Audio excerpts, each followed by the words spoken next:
Hi team, I hope you're all well. Today we're here to start a new reading vlog. This is going to be a 24-hour timer challenge and I am going to be reading some new releases. Now by a new release, I mean something that's come out this year. Doesn't have to be something that literally came out in the last month. I mean something that's come out in 2025. So it could be something that came out in January 2025. It could be something that came out last week. It could be something that comes in this week, well, not this week, over the 2/3 days while I'm filming this video. It's just a new to me release. It's a new to everybody release. It's come out this year. So I am excited. And I do have my first book lined up, but before we get into exactly what that is, I did just want to thank the sponsor of today's video, who are Jeulia. They are a stunning jewellery brand and they have teamed up with me for this video to send me a couple of gorgeous rings from their wedding collection. I'm so excited about these because they're absolutely stunning. As you know, I got engaged in December last year and this wedding collection is beautiful. The wedding collection as a whole is stunning, but they have some gorgeous items on their website. And there is a link in the description box down below if you did want to go and check them out, as well as 15% off using the code Steph. So if you wanted to check them out, link in the description box down below. But I am going to give you an overview of the two rings that I did choose from their wedding collection. So I did get both of these rings to fit my middle finger because I have my engagement ring. So I did get them to fit this finger and I do have one of them on right now. I will do a much better outdoors close-up of this ring. So this one that I currently have on is the Jeulia pear cut moss agate ring with vine leaf. This is absolutely stunning. It's definitely giving like fantasy vibes, fantasy romance vibes, and I just think it's absolutely beautiful. It caught my eye straight away and I love the colour of it, and I think the design is just so stunning and I'm obsessed with this ring. So I did get this one, and then I also got the Jeulia Halo Heart cut ring, which I think is just beautiful. It's such a gorgeous cut and it's such a stunning, very eye-catching ring, and I think it's absolutely beautiful. So I did get gifted both of these rings and I love them. They're stunning. So thank you very much to Jeulia for sending me both of these rings. And again, if you're interested in checking out any of their stuff, you can find their link in the description box down below. There is 15% off using my code Steph. So all the information will be in the description box down below, and thank you again to Jeulia for sponsoring this portion of the video. I truly appreciate it. So let me tell you about the first book that I am going to be picking up for this video. The rest of the books, I'm not 100% set on them. I do have a stack of books around that have come out in 2025 that I am interested in picking up, but it could change, so I'm not going to tell you what they are. So the first book though that I am going to be picking up is Enigma by Runix. This was sent to me by Evermore, so thank you very much to them for sending me this. Truly appreciate it. I have read from Runix before. I do want to get to the Predator series that she's got, but I haven't read that one yet. But I did read Gothicana. I was lucky enough to get an ARC years and years ago when that first came out, and I loved it. I thought it was fantastic. So I'm really looking forward to this one. This one does say Salem Salazar is the black sheep of her wealthy family. Plagued by scandal, she enrolls at the elite Mortimer University to find out what happened to her perfect missing older sister, Olivia. There, she soon discovers Olivia is only one of many girls who have disappeared in Mortimer, and vows to uncover the dark forces responsible, even if it means using herself as bait. And Casimir Vanderwall has caught her scent. Kaz may look as though he were carved by the gods, but he also has a dark past, a hidden agenda, and a ravenous appetite for a beautiful golden-eyed girl. But while Kaz is obsessed with Salem, he is far from the most dangerous thing at Mortimer. As Salem and Kaz's investigation intertwines, their undeniable chemistry ignites a passionate bond. Can they uncover the truth before it consumes them both? Sounds really interesting, and I'm very excited about this one because I did love the atmosphere and stuff of Gothicana. So I'm looking forward to this one from Runix, and I'm really excited to pick it up. Thank you again to Evermore for sending this to me. I truly appreciate it. So that is the first book that I am going to get into. We are going to jump into the rest of the video now, and you will get a sneak peek at me the morning that I started this 24-hour timer challenge. So let's get on with that, shall we?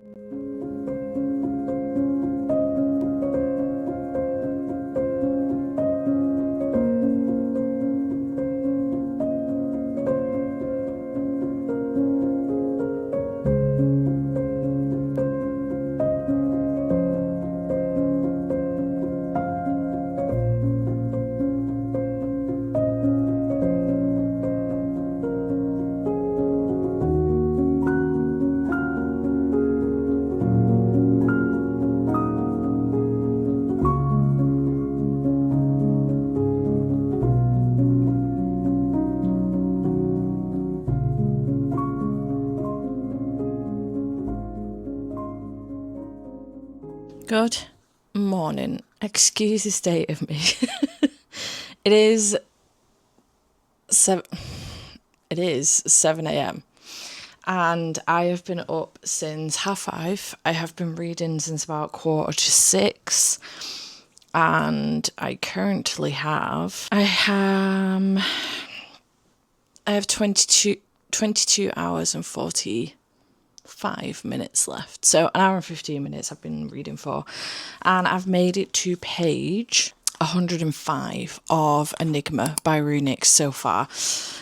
This is going... It's not what I was expecting, actually. I was expecting that we got a story that Mortimer found out that her sister had disappeared and something had happened, and then Mortimer went... Not Mortimer, that's the university.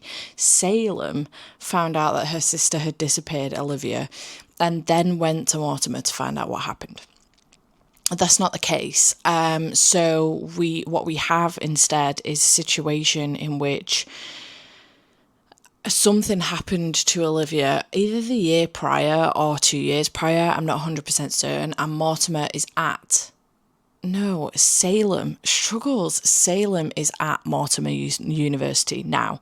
Now, I don't know if she's gone with the intention of finding out what's happened to Olivia. We haven't found out yet whether or not that's the case, or whether it's just that she decided to go to Mortimer, and while she's there, she's decided to find out what's happened to Olivia. But she's already at Mortimer University. So I am getting the name Mortimer for the university and Salem mixed up. So if I continue to do that and don't correct myself, I do apologise. So we're already at the university. I thought there would be a little bit of a build-up. Something would happen with Olivia, and then we would get Salem going to uni. That isn't what's happened. We were already at uni. We did have a little bit of a kind of introduction into Salem when she was a little bit younger, when she was like 12, and got a little bit of an insight into her morbid curiosities. And that was interesting. But yeah, I don't think the atmosphere so far in this one is as gripping and as compelling as I had with Gothicana. The atmosphere in Gothicana was a lot more compelling, I think, personally. It was definitely giving more dark academia. Maybe it's just that we've not spent as much time in like the building and stuff and things like that. Yeah, I don't know. But we have met Kaz so far, who is the male main character, and he's an interesting fella. He is an artist, and he appears to be somewhat dark. He has warned her to stay away from him, and it hasn't worked so far, so that's interesting. And we have just got to a point where she's learned a bit of information to do with what's happened to her sister. So that is also, I think, now going to plough us forward with this mission of Salem's to try and find out what's happened to Olivia. She's probably going to go forward with trying to find out what's happened. And I think what's going to happen is that it's going to run into whatever it is that Kaz is doing as well. And they're going to end up teaming up, which should be interesting. So yeah, like I say, that atmosphere is not hitting with me like it did with Gothicana, but so far it's interesting. I am intrigued to know what's going on, because it's not just Olivia that something happened to. There is like 10 girls so far that have died at Mortimer University, and I think Salem gets to a point where she wants to kind of find out what happened to them all. So yeah, it's going well so far. Very fast paced, I will say that. Actually, it's quite fast paced. It's taken me, well, an hour and 15 minutes to get 105 pages in, which is pretty good. I think about the 100-page mark, I'd read like 75 or 77 pages, so it is very fast paced. I'm listening to the audiobook, which is good, dual narration. Not duet, but dual narration. So, 2 narrators, and it's going well so far. I will say I'm having a good time. So, yeah, it's interesting. It's a fast-paced book. It's not going to take me like all day to get through, which is good news. So, yeah, I'm enjoying this so far, having a good time. So, I'm going to go have a shower, and I'll check back in with you later. Okay, hello. Dev has been dropped off. It is now 1:30 in the afternoon, and I have, where am I up to with my timer? 18:39 left Well, I don't know how many hours in that is. It's too much for my tiny little brain to compute with. But I have some mail, which I'll open with you in a second, because I think if this is what I think it's going to be, I think I want to pick this up next. I was supposed to be picking up a thriller next that my patrons have voted on, but I think I might pick this up next. I have finished Enigma by Runix. I liked this. It was okay. I didn't love it. I definitely liked Gothicana a lot better than this one. Gothicana was much darker. I felt like this one was quite... not as atmospheric. Maybe a little bit insta-lovey. It was quite fast with the romance and stuff. I did like the secrets that were going on and things like that, and getting to know Kaz a lot more and pulling more out of Salem and seeing her character arc, but overall it was just fine. I've given it 3.5 stars. I didn't dislike it by any means. I actually enjoyed my time with it, but not as much as I enjoyed Gothicana. So thank you to Evermore for sending me this one. I truly appreciate it. But I have now read that one, and I was going to go on to Burn After Reading by Catherine Ryan Howard, but I need to check what this is first, because if this is what I think it is, yeah, it is. I'm going to pick this up. You can't have that. It's rubbish. You can't have this either. It's a book. My mum's dropped him off. We've got him for a week now. Yeah, I'm going to pick up Caught Up by Navessa Allen. This is definitely actually now becoming very much so a new releases vlog, for sure. I mean, this was... When was this released? 29th of April. So it has been a little while, but I have only had it for about a week and a half-ish. So... you know, this comes out today, the 10th of June. So I'm very excited to be picking this up on release day. That is very exciting indeed. I am really looking forward to this one. This is the sequel to, well, I don't know if it's actually a sequel or if it's like a interconnected standalone to Lights Out by Navessa Allen, which I loved. I gave 5 stars. So this one says, I want this woman and I'm a man who always gets what he wants. Nico Jr. Torici knows Lauren Marchetti is off limits. Men like him don't get to have a woman like her. It's why he pushed her away in high school and still keeps his distance, but Junior follows Lauren online, and now the shy, bookish girl he remembers is gone. He can't stop obsessing over the strikingly beautiful woman who has taken her place. He's ruthless, a walking red flag. Good thing red is my favourite colour.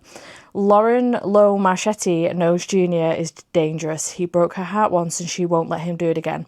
But as their flirtatious encounters escalate, Lauren starts to remember why she fell for the brooding anti-hero all those years ago. As old obstacles resurface, Junior and Lauren are forced to face their true feelings for each other and decide just how far they're willing to go for a second chance at love.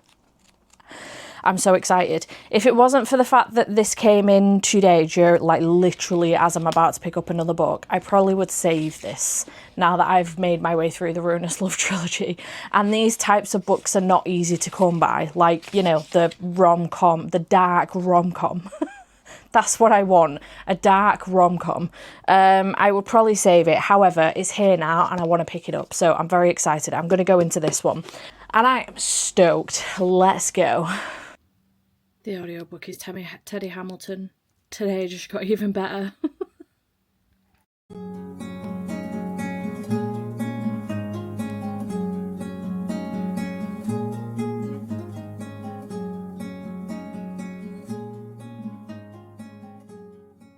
Okay, hello. I'm gonna have to be a little bit quieter because Andy's asleep in bed. It's currently 11:21 in the evening on Tuesday. I think I have about 13 hours something left on the clock. I'll try to remember to take a screenshot. He's got that iPad. He was watching, I don't know what the fuck he was watching on the iPad. Probably true crime on the iPad. So I think I've got like 13 and a half hours left or something on the timer. So I'm here to give you a quick update before I go to bed, because I did finish another book, and that book was Caught Up by Navessa Allen. This was so good. It was so good. Teddy Hamilton was narrating it, and it was very good. I would recommend the audiobook. It's duet narration like Lights Out was, and it was really, really good. I really enjoyed the discussions in this about sex work and online sex workers, because that's what Lauren is, and I really enjoyed the conversations that Junior was having as well surrounding being part of the mob, being in a mob family and kind of like wanting to try and get out of that and stuff. And I just enjoyed the banter back and forth between Junior and Lauren. I thought it was really funny, and I think one of my favourite things about this was actually seeing Josh and Ali quite heavily in this as well, the crossover from the two main characters in Lights Out. It was a very heavy crossover, and I really enjoyed that, and it does make me excited. I was a little bit nervous actually because I didn't know who the third book was going to be following. I now do know who it's going to be following, and I'm not overly excited about the prospect of this, but I'm interested to see where Nevessa goes with this story, and I'm also excited to kind of see how that crossover will then work with these four characters. So obviously with Ali and Josh from the first book, and then with Lauren and Junior from this book. I'm also intrigued to see as well if Taylor and Ryan will be featured in the third book as well, because I really enjoyed their characters. They were Lauren's roommates, and I really, really enjoyed their characters as well. This is also quite a queer book. Lauren is bisexual, and there is a non-binary character in here as well, which I was really surprised to see. So really enjoyed it. Had a very good time with this. This was so good. Didn't love it as much as Lights Out, but I loved it nonetheless. It was so good. 4.5 stars for this one. Again, like I say, just really enjoyed the themes in here, the conversations about sex workers and all of that stuff. Really, really enjoyed that, and I really enjoyed the look into that as well. I thought it was very well done, and I really enjoyed it. So I had fun. I'm really glad that I picked this one up during this 24-hour timer challenge. So I did a poll with my patrons for a thriller and didn't pick that book. So there was multiple reasons why I've decided not to pick that book actually. First of all, Caught Up came in and I wanted to pick that up instead. The second reason is that the edition that I have of that book, it's an ARC and the formatting is horrific. So there's just no way I can read it. And I think, annoyingly enough, it was on the 99p Kindle sale last month, which is really fucking annoying because I didn't get it because I thought the formatting was alright of my ARC. Didn't think I needed it, and now it's $5.99 and I'm not paying that, so I'll come back to that at some point. But I did do a poll on Instagram, and it was between Anathema by Kerry Lake and also The Night and the Moth by Rachel Gillig, and it was an overwhelming, resounding The Night and the Moth by Rachel Gillig. So I'm going to be picking this one up next. I did start it, but I didn't get too far. I literally got to chapter 1. I say that, I know that sounds really dumb, but there is like an initial little chapter thing here, which starts the book off. I am nervous about this.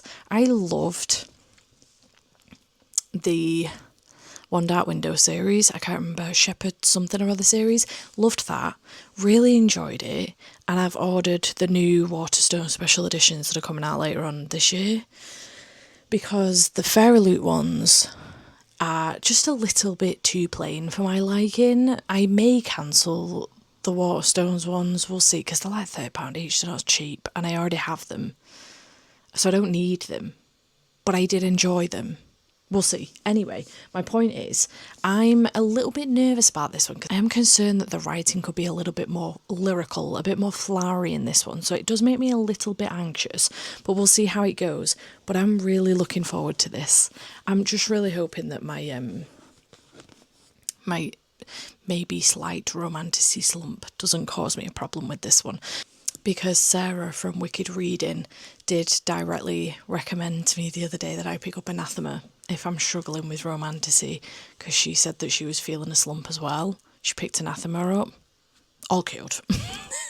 So I'm a little bit nervous about that, but we'll see how this goes. So the synopsis for The Night and the Moth is: A gothic mist-cloaked tale of a young prophetess who is forced on an impossible quest with one knight whose future she cannot see.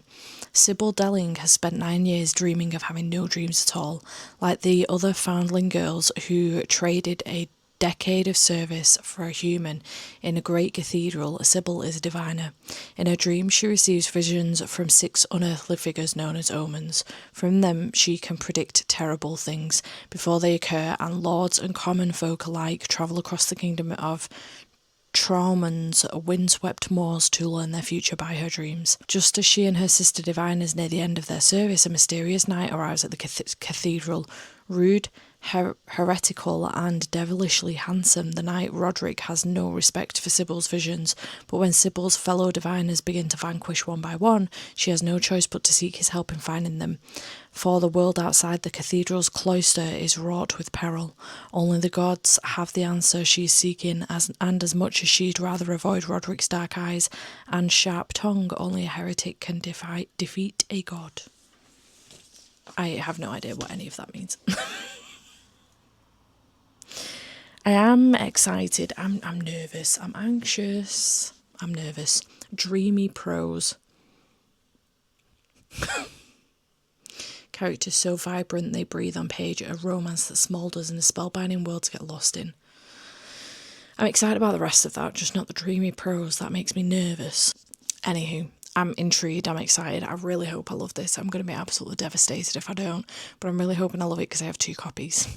This is the Waterstones one. I also have the Fairloot one, so fingers crossed I like this one. We'll see how this goes, but yeah, I just wanted to let you know that that's going to be my plan moving forward tomorrow. And I have about 13 and a half hours to do tomorrow, so it's going to be another early get up, but I don't have any sprints tomorrow. I don't intend on pausing the timer for an hour and a half while I have a wash my hair, and I will not be dicking about receiving the dog, so he's here. So yeah, so long as I can get to bed in the next 15 minutes, which will be great. I'm only up because I've been editing a video, which I've not had time to do today, and it needs to go up tomorrow, so that's just finished exporting. I just need to check it, and if all is well, I can shut my computer down. I'll upload it in the morning. But yeah, if I can get to bed in the next 15 minutes before midnight, which gives me half an hour, but if I can do it in the next 15 minutes, that would be fantastic. I should be all right then to get up for 5:30 with Andy in the morning. Fingers crossed. We'll see.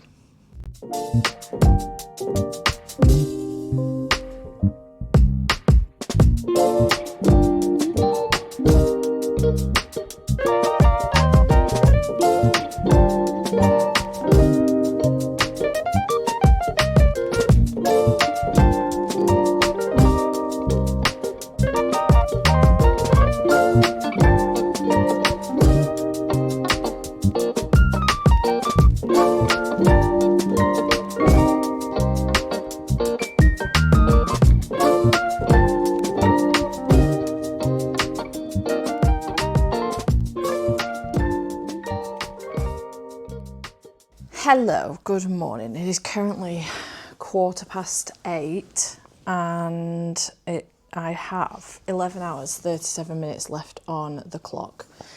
So I've been reading for not quite a couple of hours, and I am reading The Night and the Moth by Rachel Gillig. I was really nervous about going into this one. I wasn't 100% sure that I was going to like the writing style, but I wanted to give it a really good chance. So I'm 100 pages in now. I am loving this. I'm absolutely loving it. The writing is probably a little... would I say it's lyrical? I don't know. Maybe it's that type of lyrical that I actually like. I'm thinking Adin LaRue, The Wicker King, maybe even The Shepherd Duology that I have previously read from Rachel Gillig. There's a couple of those types of books that have got the flowery lyrical writing that it maybe, are the type of book that for some reason I do like despite the writing style. So I don't know what it is about it, but maybe it does have a little bit of lyrical writing that normally I wouldn't like, but in this isn't bothering me. I'm having such a good time with this. I've chuckled out loud a handful of times. The first couple of chapters were interesting because I feel like it went straight into the story. So we are, what is her name again? Because she doesn't go by her name, Sybil. So we are following Sybil, but she's a diviner, and she is one of 6 diviners at this cathedral, and they are just named numbers. So she is 6. The girls go from 1 to 6, obviously. And they will do readings for different people. Now, a king turns up and wants his reading doing, and 6 ends up doing, she literally pulls the short straw and ends up doing the reading. And one of the knights that is with the king is Rory, who is our MMC. And they immediately don't get on.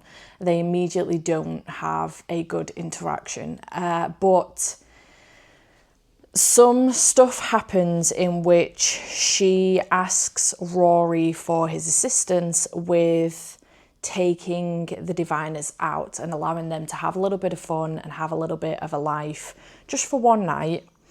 And then strange things start to happen. When the king and his knights leave, the girls start to go missing, the diviners start to go missing. So I'm at a point now at page 100 where 6 is the only diviner left, and Rory has just come back. So I think we're about to get to a point where Rory is going to help Sybil out and try and find the girls. So it's going well so far. I will say, I think my favourite character so far is the gargoyle. I find it so interesting. The gargoyle's like literally on the first page, and I find the gargoyle so funny. They don't speak English very well and are constantly getting things mixed up. There was one about a bargain. Sounds like a beggar's bargain. I wrinkled my nose. It's a beggar's bargain, gargoyle.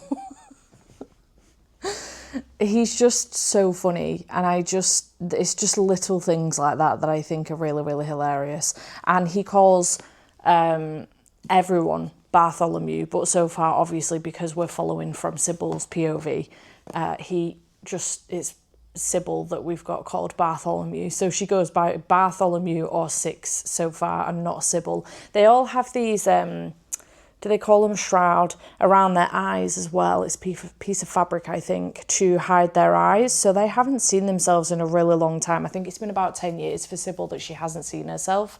And the intention is that there has been a promise that she will do 10 years with the abbess and then leave and be able to have her own life. Now, I don't think that that's necessarily the case. The gargoyles said some stuff contrary to that. And yeah, apparently there's supposed to be like a new set of girls come through every 10 years, but I don't think that is necessarily the case. But yeah, my favourite character so far is the gargoyle. I think that the gargoyle is hilarious and I am obsessed. I also love this map. This map is stunning.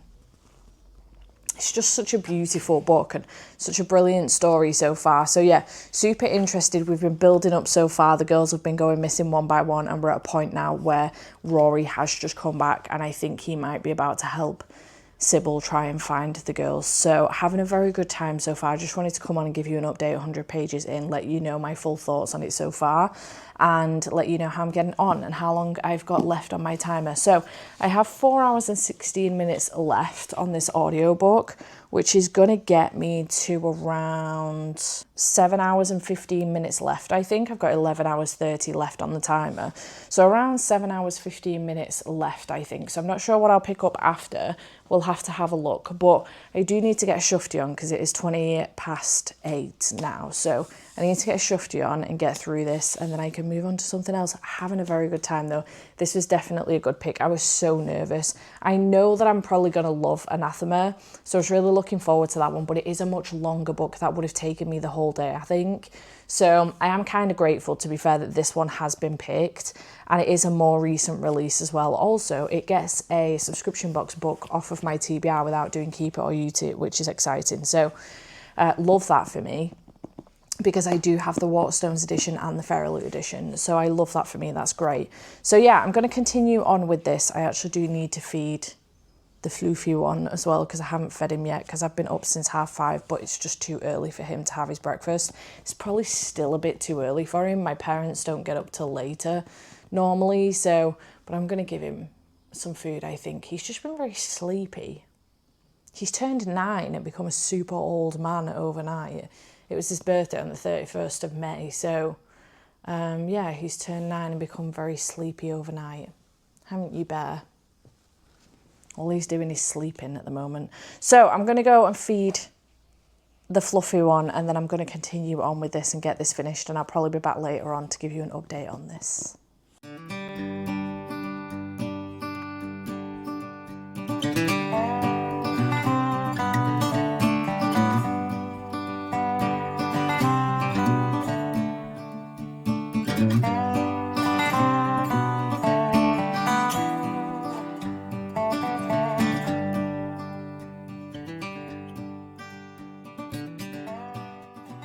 Hello, it's a bit later on in the day. It's currently 2:24 in the afternoon, and I thought I'd better come on and give you an update. What have we got left on the timer?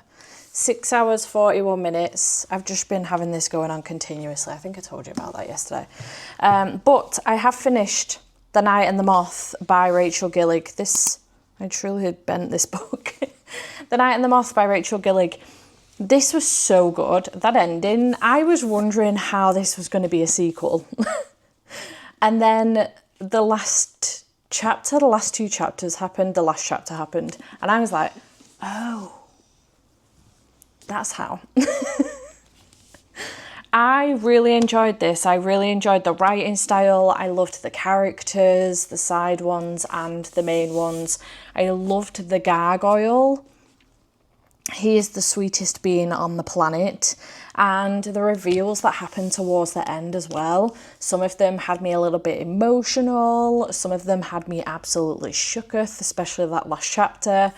And I really, really, really enjoyed this. I haven't run it through Core Power yet, but I reckon it's going to get a 4.5 star, which I think is my favourite Rachel Gillig so far. Maybe, unless they've all had 4.5 stars. Maybe. But I just really, really enjoyed it. It didn't quite give me that 5-star feeling, but there is potential for it to maybe upon reread. I have the same vibes actually with the Shepherd duology thing, One Dark Window and Two Twisted Crowns. I have the same vibes with that upon reread I think I will enjoy it more a second time. I think the same could be true of this. I do feel like I was maybe dipping in and out a little bit, allowing myself to get distracted a little bit towards the middle. But overall, really, really enjoyed this. Loved the writing style.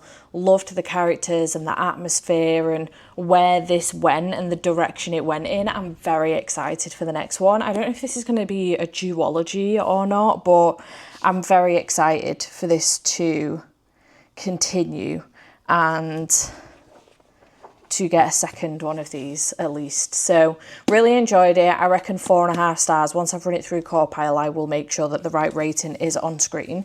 So I then did, you will have seen, but I then did a poll on Instagram because I couldn't decide what to read. Because so far I've read 3 romances, one of which, actually 2 of which were dark romances and one was a romantasy. So I was like, do I keep this romance based? Or do I throw a thriller into the mix? So I decided to let Instagram make that decision for me. So I had Great Big Beautiful Life. I had The Ghostwriter by Julie Clark, which seems very random, but I got it recently on my Kindle and I'm intrigued by it. I also got This Book Will Bury Me by Ashley Winstead. And then I had Protect by Paisley Hope, which is one I should have gotten to freaking ages ago, but I just didn't. So I'm actually hoping that that was a 2025 release. Now that I think about it, I don't think it was. The audiobook was, but Protect might have actually come out last year. I'm trying to read 2025 releases. Oh, January. Okay, thank the Lord. It does count. So yeah, I ended up doing the poll on Instagram, and at the time when I checked, when I'd finished The Night and the Moth, it was very close between Great Big Beautiful. You probably didn't hear that, but that was a very big sigh. What ails you, my little freeloader? It was very close between Great Big Beautiful Life and Protect, but Protect was in the lead. I don't think that's the case anymore if I went to check now, but Protect was in the lead. So that's what I started when I finished The Night and the Moth. So I'm currently at 53 pages into it on my Kindle. And the synopsis of this one is: imagine coming into the town pub with my crew, dirty and exhausted, only to walk right into my biggest regret, the twin sister of my lost best friend and the one who got away. I haven't seen Violet Taylor in years, but I haven't forgotten her either. I used to be Rowan to her. Now I'm just King, the guy who broke her heart, but not for the reasons she thinks. Violet is back in town for good. She's a single mom and a nurse on the brink in the burn unit until I accidentally wind up in it. Can you call that fate? Maybe. If she wasn't doing her best to stay away from anyone who reminds her of her past, especially a career hotshot like me. But I know something she doesn't. Life rarely offers second chances, so if this is my chance to finally make things right, I'm taking it. So this is going to be a second chance romance. We have already had a flashback to 8 years ago, which is where the first book started, I'm fairly certain.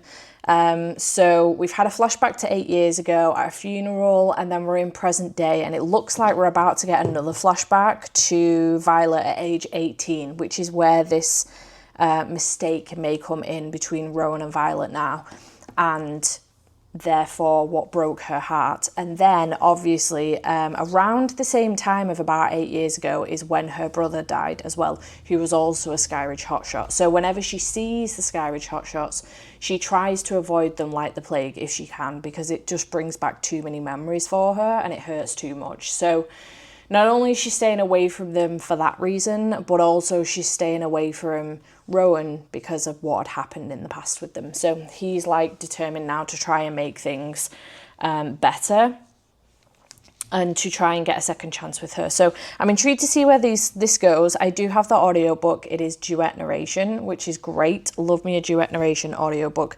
It's not going to take me too long to get through. How long do I have left? 4 hours and 17 minutes. And I've got 6 hours and 35 minutes left on my Kindle. So I may end up just starting something new. I did just get my arc of Take My Name by Brooke Montgomery through, so I may just start that at the end of this, and then it will be in, I'll finish it off in another vlog. So that might end up being what I do, maybe. We'll see. But yeah, so there's a fly. So yeah, I'm gonna go, but I will check back in with you in a little while. Okay, it's now Thursday and I have got still on the clock 3 hours and 46 minutes. So I'm gonna do my best now to try and get this down as much as I possibly can. I do still have an hour and 36 minutes left of Protect by Paisley Hill, which will leave me with 2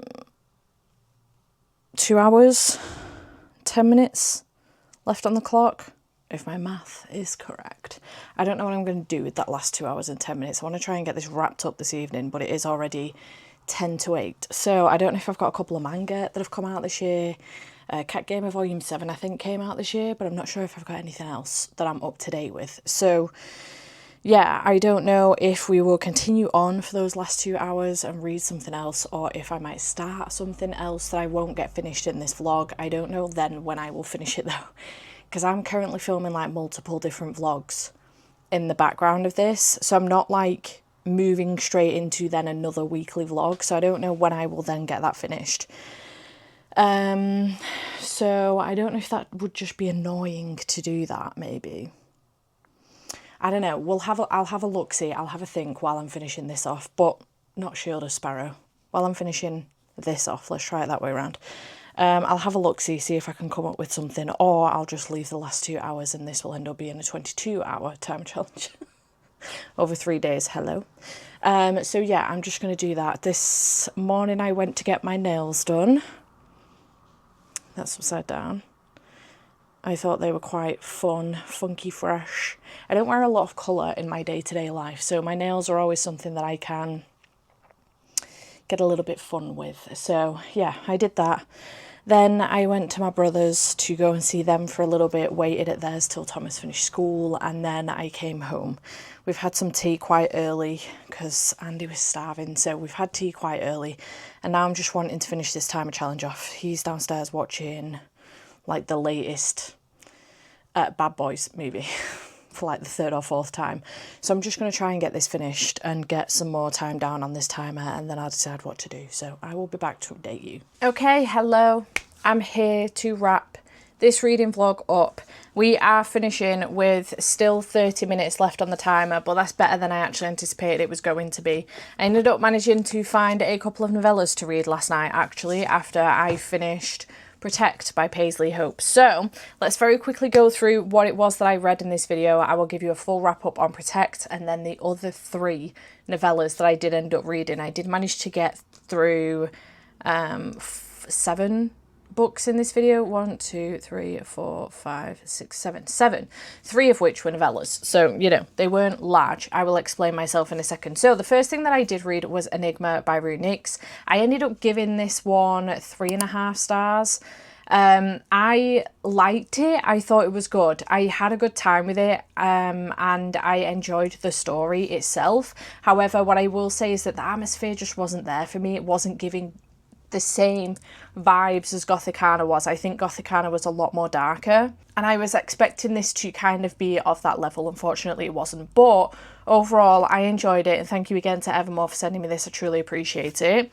I then did move swiftly on to Caught Up by Nevessa Allen, which came in the day that I finished this, which was great. The day that I started this 24-hour timer challenge. I give this one 4.5 stars. This was so good. It was so much fun.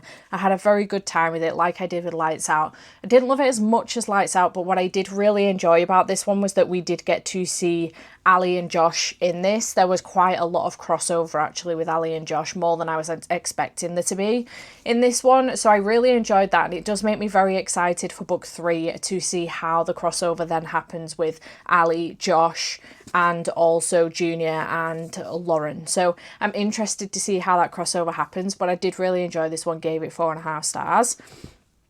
I then moved on to The Night and the Moth by Rachel Gillig, which I also gave 4.5 stars. Really had a good time with this one. This is my 3rd Rachel Gillig. It's my 3rd 4.5 star read. So I really had a good time with it. The atmosphere was fantastic. I loved the characters. The gargoyle was my favourite.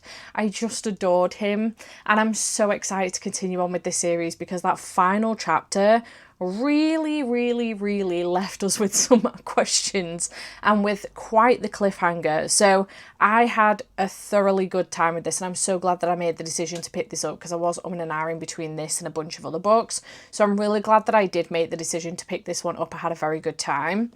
Then I did pick up Protect by Paisley Hope. This is my 5th book from Paisley Hope, I think, in the space of about a year to 18 months. And I did give this one 4 stars. This is my first 4 star for her because everything else has been 5. But I still thoroughly enjoyed myself with this. I think I do struggle with second chance romance a little bit. I definitely struggle with it when it's second chance within a marriage, for sure. I enjoy it a lot more when it's outside of a marriage. So like they had, you know, they were childhood sweethearts and then they broke up and some time has passed and now they're giving it another go. I definitely prefer that instance. I think the only time within marriage when a second chance works for me is like This Could Be Us. Is that what it's called? By Kennedy Ryan. Before I Let Go, sorry. That was a second chance romance that I really did enjoy. And that one was basically that they'd gotten a divorce and then come back around to each other again. So that I don't mind. I just don't like it when I just really don't enjoy second chance romance in a marriage when a marriage is in peril and they're working through some shit. For some reason, I just don't seem to enjoy it. But this one was second chance romance. It was the second in the Skyridge Hot Shots series. I feel like because our FMC wasn't part of the Skyridge Hot Shots at all. Like in the first book, the FMC was one of the she was one of the paramedics that goes out to the fires with the hotshots to help out on site. And in this one, Violet works in the burns unit at the hospital, so she is kind of involved in a way, but not hugely so. Her brother Jacob used to work for the hotshots and unfortunately had an accident and passed away, so she's been grieving that for a really long time. And her and Rowan used to be childhood sweethearts until he did something quite dickish and she never forgave him when they were younger. Then obviously the thing happened with Jacob, and she's always said from that point on she would never date a hotshot. She's now back in town, newly divorced with her daughter Holly, and she's trying to settle in. However, Rowan is now back in town after being on a long job, and romance ensues. I think for me, because I feel like we didn't get a lot of time with the hotshots being at work,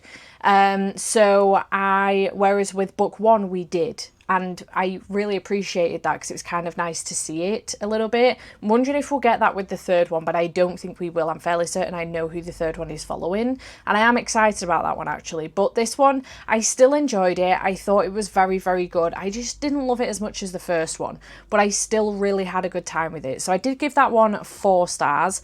It was good. And then we moved on to the 3 novellas that I read. So I was umming and ahhing about what to do with like the last, I think I had like 2 hours left on my timer when I finished Protect, and I didn't want to start another book that I wasn't going to be able to wrap up on like for the next week and a half in a vlog.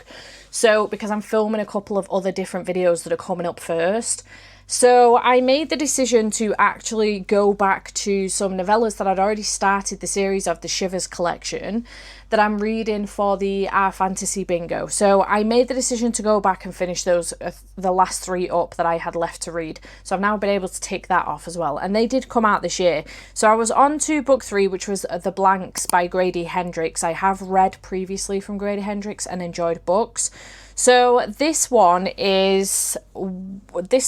gave 3.5 stars. It was good. I just feel like we could have done, it's only 35 pages long, and this is the problem sometimes for me with a novella. I want more from it. I want more background into what it is that we're supposed to be terrified of. I want more from the characters so that I'm invested. I want more atmosphere. I want more horror. I want more scares, you know? It's really hard, I feel like, to write a horror novella and give people enough to give them the heebie-jeebies and leave them feeling uncomfortable in a 35-page novella. I feel like Ankle Snatcher and The Pram really did that in the last series that I read. I think Ankle Snatcher, the Pram was by Joe Hill, if I remember correctly, and it was my first Joe Hill, who is one of Stephen King's sons. And I read a novella in a second, I'll tell you about it in a second, from the other Stephen King son, Owen King, which I didn't realise last night. Yeah, the Creature feature collection. I actually really did love that collection. It was very, very good. So The Pram by Joe Hill, I think I gave 4.5 stars, and Ankle Snatcher, I think I gave 4. It Waits in the Woods by Josh Malerman, to be fair, was fantastic as well. I really did enjoy that one too. In the Bloom was trash though, by Paul Tremblay. But yeah, the Creature feature collection was really good. I actually think I preferred that collection to this one, despite Paul Tremblay's trash book. But this one is following Rachel, her children and her husband, and they go to this small town. In fact, it's probably easier if I read the synopsis to you because I don't want to spoil it. Residents have an unspoken pact with the island's unnatural inhabitants. Ignore them, live happily. But in New York Times bestselling author Grady Hendrix' thrilling short story, one boy can't look away and pays the price. Jekyll Island offers Rachel's children the chance to spend summers roaming wild and free as long as they follow the rules. But when her son comes face to face with a terror they dare not speak of, she must prepare for their perfect world to change forever. That's it. I kind of feel like, and I think I felt like this with one of the Creature feature books. I think it was that In Bloom one. I said that In Bloom felt like it was chapter 2 of a book and then chapter like 32 of a book, like the second to last chapter of a book. It was really bizarre. This one, I feel a little bit similar to it. It felt like it was like chapter 5 of a book and then the last, or maybe not even the last chapter, maybe again the second to last chapter. I feel like we missed a little bit of the intro into these monsters, and therefore a little bit of it just kind of happened all of a sudden. It just came upon us and I was like, oh my god, what the fuck is going on? I was just, 1 minute we're at the beach and the next minute this thing has happened, and then we're having to deal with the consequences of that quite rapidly, and then it's left like open-ended a little bit. Like, it's kind of left to your imagination, but it is kind of left open-ended a little bit.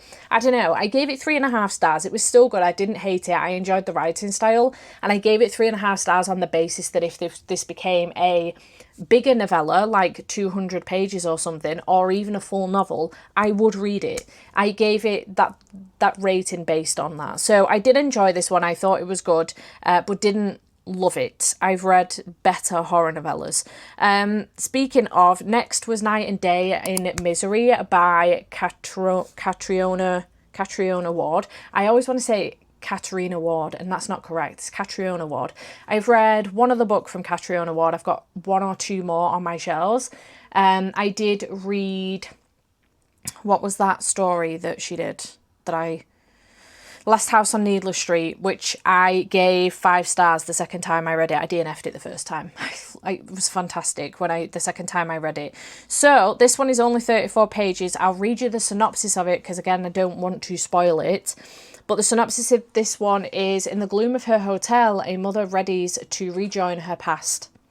Room 17 was the last stop on her husband and son's journey. 8 years after their deaths, Stella books the same room hoping to commune with their memories, but as she tries to sleep, disturbing and urgent visions blur the lines between reality and the supernatural, and other sides send a terrifying message. This one, I've got chills already just thinking about it. I gave it 4 stars on the basis it gave me chills, and I actually found it really, really sad. I found this more, it was quite atmospheric, but I found it more sad, and it was more on the horror side of things rather than scaring me. It was that horror side of things that, imagine this being your reality. Like, it would be terrifying. And I can't really tell you about the story other than what's been said there. They're obviously left very, very open in their synopsis because they can't tell you too much. But it was really, really, really sad, and it just broke my heart. My heart broke for her entirely. It was really sad, but it was a very good novella. And again, if this was a full... In fact, to be fair, just alone with the 35 pages, I feel like it made an impact. I would read it if it was a full-length novel. I don't know how you would get a full-length novel out of it. I feel like this is how you do a novella. That was a whole story in of itself, wrapped up, kind of, and very well done, to the point that I feel like I don't need more information. The impact was there enough and it got me. I give this one 4 stars. It was very, very good and I really enjoyed it. And then the last one was Letter Slot by Owen King, who is Stephen King's other child. He's got 3 kids. Owen and Joe are actually authors, both of them. So this is my first Owen King. I don't know if it would be my last, despite my rating of this one. I don't know if it's because I was tired and I was just running low on steam, like I was completely out of energy at this point in the night, or if it was the narrator, because I do get these on Kindle and then listen to the audiobook because you get the audiobook for free. So the synopsis for this one, I'm going to read it to you because honestly I kept checking out entirely of the audiobook. I didn't like the narrator for this one, and I feel like I may enjoy this, maybe enjoy this a little bit more if I physically reread it. Try a reread and physically read it rather than the audiobook, because the audiobook wasn't good. A helping hand, a fateful cost. Sensing his mother's failing health, the struggling teenager pours out his worries in a letter and drops it through the mail slot of an abandoned show house. He's surprised when a response arrives, promising good fortune for the price of just one name, someone he hates. He'd give anything for his mother, but the true cost may be more than what he's willing to pay. Okay, I definitely feel like I need to reread that because I did not get that at all from this book. I ended up giving this 2 stars on the basis that I kept checking out. I didn't like the narrator and therefore I wasn't 100% concentrating on the story. So I do think I will go back and reread that one physically at some point and give it another chance, because I if I'm concentrating and I know exactly what's going on with the story, I may enjoy that one a bit more. So yeah, 2 stars on that one, solely based on the narrator, and therefore I was checking out, and I was really tired. I was just wanting to get to the end and get this wrapped up, kind of. So I didn't give that one enough of a chance, and I will go back and reread it. But yeah, I did end up managing to read 7 new releases, all ranging from like the beginning of the year right up until literally one of the books came in and I read it on release day, which was Caught Up. So that's pretty good, because Protect came out in January, Enigma came out in April, I can't remember when The Night and the Moth came out, maybe May. Caught Up came out the day I read it, and then the novellas, they came out earlier on this year, I think. Let's double check when that was. Yeah, April this year. So they all came out very recently in the last 6 months, and I enjoyed doing this. I thought it was really good, and it did get quite a few books off of like ticked off that have come in. I only physically owned 3 of them, but I'm not too fussed about that, because The Night and the Moth, for example, is one. I also have the Feralute edition of this, so it's also ticked off a subscription box book as well, which is wonderful, despite the fact that I'm not doing an episode of Keep It or Eat It this month, so I love that for me. But yeah, so that is everything that I did read for this video, for this 24-hour timer challenge. I had a very good time with it. It was good, and I'm glad that I had so many different options in my head of how I could do this 24-hour timer challenge, different variations of it, but I'm glad that this is the way I chose to do it, because it was nice to get some new releases. I did, when I went back on Instagram a few hours later after picking up which one was it that I did? Oh, Protect by Paisley Hope. Great Big Beautiful Life was winning, naturally. So very far ahead as well. So my apologies if you voted for that and expected to see that in this video. I didn't pick it up. I picked up Protect. Should have done the poll a bit earlier, maybe, to give it some more time. Alas, it is what it is. But yeah, I hope you have enjoyed this video. Thank you again to Jeulia for sponsoring this video as well. I truly appreciate it. Thank you for the gorgeous jewelry. And if you're interested in getting anything from them, there is a link in the description box down below with a discount code for you, which is Steph. It will get you 15% off. Please do go and check them out. I would truly appreciate it. And thank you again for sponsoring this video, and I will see you in whatever comes next. Bye for now.